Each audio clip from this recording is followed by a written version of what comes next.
It was a beautiful morning on the island of Sodor. Thomas the Tank Engine's blue paint sparkled in the sunshine as he puffed happily along his branch line with Annie and Clarabel. He was feeling very pleased with himself.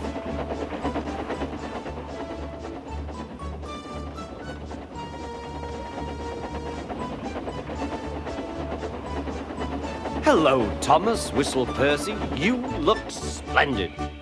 "Yes, indeed," boasted Thomas. "Blue is the only proper color for an engine." "Oh, I don't know. I like my brown paint," said Toby. "I've always been green. I wouldn't want to be any other color either," added Percy.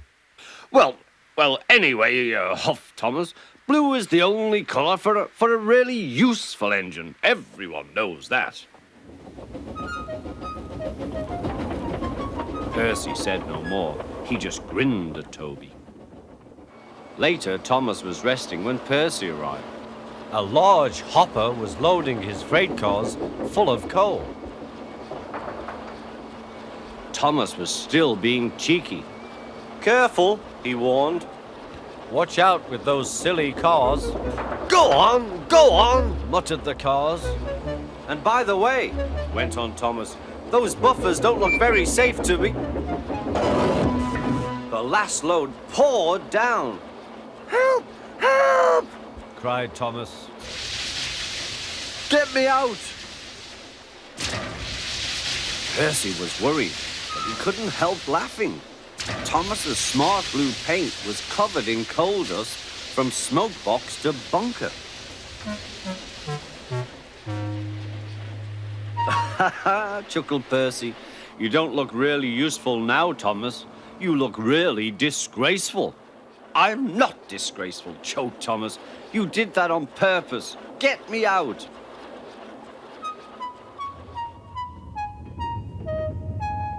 It took so long to clean Thomas that he wasn't in time for his next train. Toby had to take Annie and Clarabel. "Poor Thomas," whispered Annie to Clarabel. They were most upset.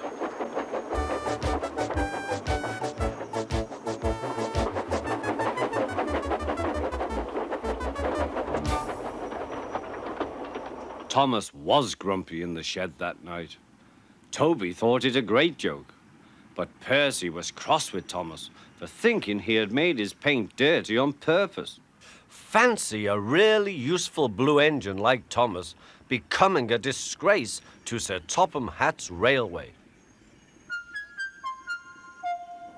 Next day, Thomas was feeling more cheerful as he watched Percy bring his cars from the junction. The cars were heavy and Percy was tired.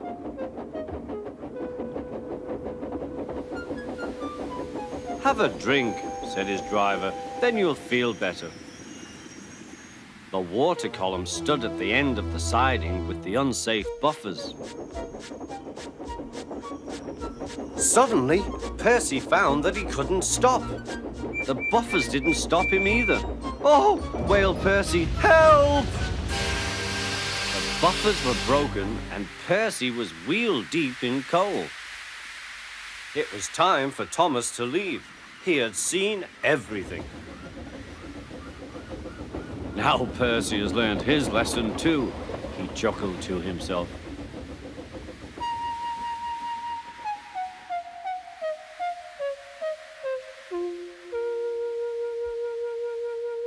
That night, the two engines made up their quarrel. "I didn't cause your accident on purpose, Thomas," whispered Percy. "You do know that, don't you?" "Of course," replied Thomas, "and I'm sorry I teased you. Your green paint looks splendid again, too. In future, we'll both be more careful of coal."